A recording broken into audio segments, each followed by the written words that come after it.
안녕하세요. 사연을 시작하기에 앞서 구독과 좋아요 부탁드려요. 감사합니다. 사연 시작해 볼게요. 안녕하세요. 저는 26에 2살 연상인 남편과 결혼했어요. 저희는 대학 동아리에서 만났는데 저는 물리치료학과, 남편은 생명과학과 출신이었죠. 남편은 졸업 후 의대 편입을 꿈꾸고 있었는데 이미 3년째 준비 중이었어요. 남편은 의대 편입에 대한 열망이 정말 컸어요. 늘 의사가 되는 게 꿈이었다고 했고 꼭 성공해서 저를 행복하게 해주겠다고 약속했죠. 저도 그런 남편의 꿈을 응원하고 싶었어요. 문제는 남편이 편입 준비생이라 경제적으로 여유가 전혀 없었다는 거예요. 학원비며 생활비며 모든 걸 부모님께 의존하고 있었는데 시댁도 지방에서 작은 약국을 운영하는 정도라 넉넉하지 않았어요. 그래서 친정에서 노후 대비용으로 사놓으신 서울 외곽의 아파트에서 저희가 살 수 있게 해주셨어요. 아버지 명의로 된 집이었지만 저희에게는 소중한 보금자리였죠. 아버지는 사위가 의대 편입을 준비한다니 응원해 주시면서도 딸이 고생할까봐 걱정도 많이 하셨어요. 남편은 그런 장인어른께 고개를 푹 숙이며 약속했어요. 평생 저를 소중히 대하겠다고, 의사가 되면 친정 부모님께도 효도하겠다고요. 결혼 후 본격적인 뒷바라지가 시작됐어요. 저는 재활병원에서 물리치료사로 일하며 생계를 책임졌고 남편은 온전히 공부에만 집중할 수 있게 해줬어요. 남편의 학원비는 제 월급으로는 빠듯했지만 어떻게든 감당했어요. 저는 옷 한 벌 새로 사지 않고 미용실도 가지 않으며 절약했지만 남편의 교재비나 모의고사비는 절대 아끼지 않았어요. 그런데 남편은 제가 하는 걸 너무 당연하게 여겼어요. 자신은 공부하느라 바쁘니까 집안일은 당연히 제가 해야 한다는 태도였죠. 시어머니도 마찬가지였어요. 전화할 때마다 남편이 제대로 공부할 수 있게 뒷바라지 잘해주고 있는지 확인하셨어요. 마치 제가 남편의 공부를 방해할 수 있는 존재인 것처럼 말씀하셨죠. 준혁이가 공부에만 집중할 수 있게 네가 내조 잘해야 한다. 남들 다 낳는 손주도 못 안겨주는데 내조라도 잘해야 하지 않겠니? 저는 그런 말씀을 들을 때마다 서운했지만 참았어요. 원래도 시어머니는 늘 저를 무시하고 하대하셨거든요. 자기 아들은 곧 의사가 될 사람인데 전 그에 한참 못 미친다고 입버릇처럼 말씀하셨죠. 아직 의사가 된 것도 아닌데 결혼할 때부터 그랬어요. 아들에 비해 제가 한참 모자라다며 탐탁치 않아 하셨죠. 남편은 편입 준비를 하면서 점점 이상해졌어요. 밖에서는 정말 좋은 사람이었어요. 친구들이나 지인들 앞에서는 항상 밝고 친절하게 굴었고 저를 자랑스러운 아내라며 소개했죠. 하지만 집에 와서는 완전히 달랐어요. 스트레스를 받으면 저에게 화풀이를 했고 자신이 원하는 대로 안 되면 저를 탓했어요. 공부가 잘 안 된다며 짜증을 내거나 모의고사 점수가 나쁘면 제가 집중할 수 있는 환경을 만들어주지 못했다고 했어요. 그런 생활이 2년 반 동안 계속됐어요. 남편은 한 번 떨어지고 두 번째에 드디어 지방 국립대 의대에 편입했어요. 그때는 정말 기뻤어요. 그동안의 고생이 드디어 보상받는다는 생각이었거든요. 의대에 합격하자 시댁에서는 정말 큰 잔치를 벌이셨어요. 온 동네 사람들을 불러서 우리 아들이 의대생이 됐다며 자랑하셨죠. 저도 그 자리에서 칭찬을 많이 받았어요. 남편을 잘 뒷바라지했다고요. 의대 4년은 더 힘든 시간이었어요. 의대 학비는 워낙 비쌌지만 시댁에서 어떻게든 마련해 주셨고 생활비는 여전히 제가 책임져야 했어요. 남편은 의대생이 되면서 더욱 거만해졌어요. 자신이 미래의 의사라는 자부심 때문인지 저에 대한 태도가 더욱 차가워졌어요. 집에서는 저를 하인처럼 부렸지만 밖에서는 여전히 좋은 남편 행세를 했죠. 저는 남편을 위해 제 모든 것을 희생했지만 남편은 그걸 당연하게 여겼어요. 고마워한다는 말도 별로 없었고 오히려 더 많은 것을 요구했죠. 드디어 남편이 의대를 졸업하고 인턴이 됐을 때는 정말 감격스러웠어요. 그런데 인턴 월급은 생각보다 많지 않았어요. 하지만 곧 레지던트가 되고 전문의가 되면 상황이 나아질 거라고 믿었어요. 남편은 인턴, 레지던트 시절에도 집에서는 여전히 저를 당연시했어요. 병원에서 힘들다고 하면서도 집안일은 여전히 제가 다 해야 한다고 생각했어요. 그런데 남편이 시댁에 하는 이야기는 항상 과장되어 있었어요. 병원에서 인정받고 있다거나 교수님들이 좋게 봐준다거나 하는 식으로요. 실제로는 다른 레지던트들과 별반 다르지 않았는데도 말이에요. 드디어 남편이 내과 전문의 자격을 취득했을 때 시댁에서는 정말 대단한 잔치를 벌이셨어요. 온 동네에 현수막까지 걸어주시고 우리 아들이 드디어 의사가 됐다며 자랑하셨죠. 문제는 남편이 시댁에는 전혀 다른 이야기를 하고 있다는 거였어요. 병원에서 중요한 역할을 맡고 있다거나 수입이 상당하다거나 하는 식으로 과장해서 말했어요. 심지어 명품 시계를 할부로 사기도 했죠. 저는 그런 남편을 말렸지만 소용없었어요. 체면이 중요하다고 했어요. 그 할부금도 결국 제가 감당해야 했죠. 1년 후 남편이 개원을 하겠다고 나선 거예요. 지금 월급으로는 한계가 있으니 자기 병원을 차리겠다는 거였죠. 개원 자금이 3억 정도 드는데 저희에게는 그런 여유가 전혀 없었어요. 남편은 시댁에서 돈을 빌리겠다고 했어요. 그리고 시부모님께 거짓말을 했어요. 이미 좋은 자리를 알아봤고 성공이 확실하다고 말씀드린 거죠. 시부모님은 그동안 모아둔 돈과 집을 담보로 대출받은 1억 원까지 합쳐서 총 1억 5천만 원을 빌려주셨어요. 남편은 그 돈으로 개인 병원을 차렸어요. 하지만 개원 후 몇 달이 지나도 환자가 별로 오지 않았어요. 주변에 워낙 큰 병원들이 많아서 경쟁이 치열했거든요. 신규 병원이라 인지도도 없었고요. 남편은 점점 조급해했어요. 환자를 늘리기 위해 각종 광고에 돈을 쏟아부었고 필요 이상으로 직원들을 많이 고용했어요. 하지만 수입은 늘지 않고 지출만 계속 늘어났죠. 그런데 개원한 지 6개월 정도 됐을 때 저는 남편이 이상한 걸 발견했어요. 남편이 집에서도 계속 휴대폰만 들여다보고 있더라고요. 처음에는 병원 일 때문인가 했는데 밤늦게까지 뭔가 열심히 보고 있어서 궁금했어요. 어느 날 남편이 화장실에 간 사이 휴대폰을 몰래 봤는데 주식 앱이 켜져 있더라고요. 그리고 투자 내역을 보니까 엄청난 금액이 왔다 갔다 하고 있었어요.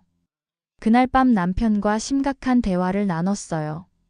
남편은 처음에는 변명하려고 했지만 결국 모든 걸 털어놨어요. 병원 운영이 어려워서 빠른 시간 내에 돈을 벌어보려고 주식과 코인에 투자했다는 거였어요. 처음에는 조금만 투자할 생각이었는데 한번 이익을 보니까 욕심이 났어. 그래서 병원 운영 자금까지 투자했는데 갑자기 폭락하는 바람에 큰 손실을 입었어. 저는 정말 화가 났어요. 그렇게 중요한 일을 왜 혼자 결정했냐고, 적어도 상의는 해야 하는 거 아니냐고 소리쳤어요. 남편은 미안하다고 했지만 이미 상당한 손실을 입은 상태였어요. 더 큰 문제는 남편이 그 손실을 만회하려고 더 큰 투자를 하고 있다는 거였어요. 잠깐만 더 기다려봐. 이번엔 정말 확실한 정보가 있어서 투자했어. 이것만 성공하면 그동안 잃었던 돈 다 만회하고도 남을 거야. 저는 남편을 말렸지만 소용없었어요.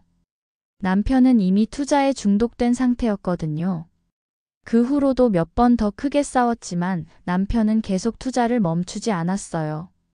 결국 남편의 병원은 개원한 지 1년 만에 문을 닫아야 했어요. 환자는 늘지 않는데 지출은 계속 늘어났고 게다가 투자 손실까지 더해져서 더 이상 버틸 수 없었거든요. 그때쯤 저는 남편의 빚 규모를 정확히 알게 됐어요. 시댁에서 받은 1억 5천만 원은 물론이고 각종 대출금과 투자 손실까지 합치면 빚이 2억 8천만 원이 넘었어요. 다행히 저희가 살던 집은 친정아버지 명의였기 때문에 남편의 빚과는 별개였지만 여전히 막대한 부채였죠.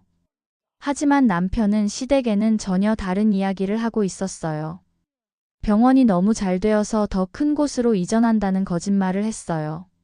시부모님은 그런 아들이 너무 자랑스러워 하셨어요. 온 동네에 우리 아들이 얼마나 성공했는지 자랑하고 다니셨죠. 저는 그런 모습을 보면서 정말 마음이 아팠어요. 그러던 어느 날 시어머니에게서 뜻밖의 전화가 왔어요. 목소리가 평소와 달리 차갑더라고요. 시어머니는 바로 본론을 꺼내셨어요. 남편이 성공한 의사인데 저는 더 이상 도움이 될 수 없다는 식의 이야기였어요. 그러면서 하는 말이 시집 온 지가 몇 년인데 아직도 손주 하나 못 안겨주는 네가 죄인이라면서 이제라도 자기 아들을 놔달라고 하셨어요. 지금도 의사 며느리가 줄을 선다면서 저만 없으면 된다고 하시는데 저는 그 말을 듣는 순간 눈앞이 깜깜해졌어요. 그동안 남편을 위해 제 청춘을 다 바쳤는데 이제 와서 의사 며느리를 찾는다니 정말 기가 막혔거든요. 게다가 아이는 제가 한번 유산한 뒤로 계속 미뤄왔었어요. 남편도 자리 잡기 전에는 급하게 생각하지 말자고 했었고요. 그런데 매번 손주 이야기를 꺼내실 때마다 제가 죄인인 것처럼 아이도 못 지킨 네가 어떻게 엄마가 될 수 있냐면서 제 상처를 후벼 파는 이야기들을 아무렇지도 않게 하셨죠. 하지만 저는 의외로 차분하게 대답했어요. 감사하다고요. 당장이라도 이혼하겠다고 했어요. 사실 남편의 경제관념이나 체면만 중요시하는 모습들에서 이미 신뢰는 깨져 있었어요. 시어머니가 저에게 어떤 모진 말을 해도 못 본 척하는 남편이 원망스러웠고요. 시어머니는 제가 이렇게 쉽게 승낙할 줄 몰랐는지 당황하시는 것 같더라고요. 어머, 네가 이렇게 쉽게 이혼을 하겠다고? 너 설마 남자 있는 거니? 그 와중에 저를 의심하는 것도 어이가 없었어요. 저는 그날 바로 이혼 서류를 준비했어요. 그리고 남편에게 서명하라고 내밀었어요. 남편은 깜짝 놀라며 이혼하기 싫다고 했어요. 갑자기 왜 이러냐며 당황해했죠. 저는 남편에게 시어머니가 하신 말씀을 그대로 전해줬어요. 그리고 저는 시어머니에게 전화를 걸어 이혼 서류에 서명했으니 아들 데려가시라고 했어요. 시어머니는 다음날 급하게 서울로 올라오셨어요. 새벽 기차를 타고 아침에 도착하셨더라고요. 그리고 이혼 서류를 보시곤 흡족해 하시더라고요. 그때 저는 미리 준비해둔 서류 봉투를 시어머니께 건넸어요.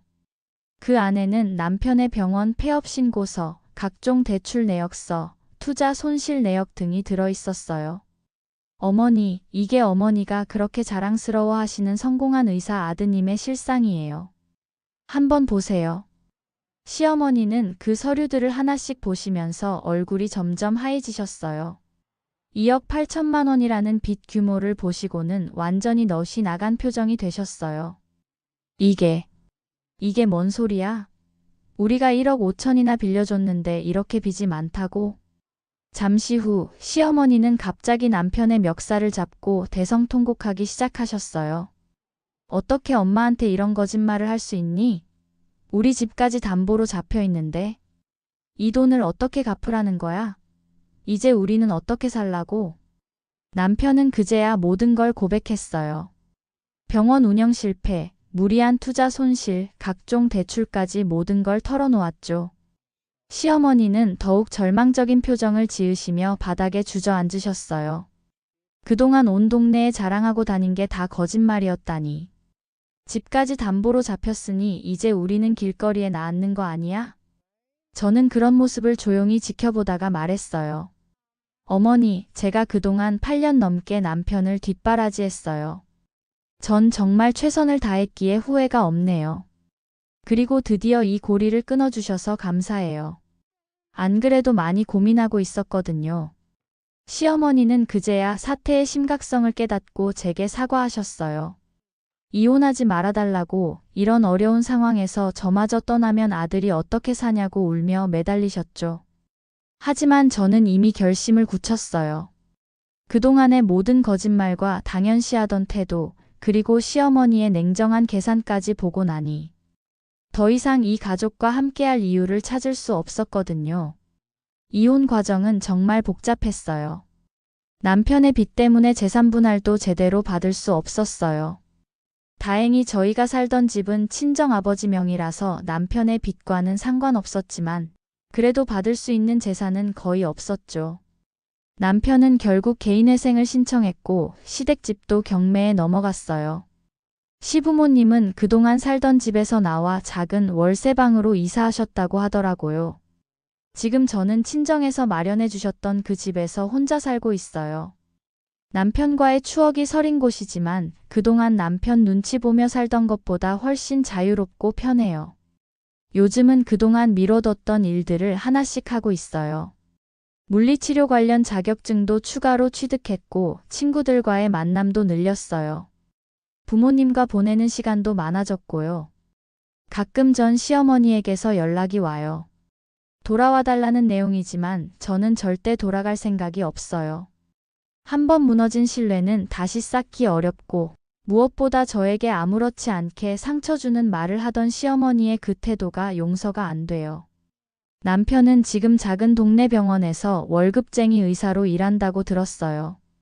그것도 개인회생 때문에 월급의 상당 부분을 채권자들에게 가져다 줘야 한다고 하더라고요. 지금 생각해보면 남편은 정말 이기적인 사람이었어요.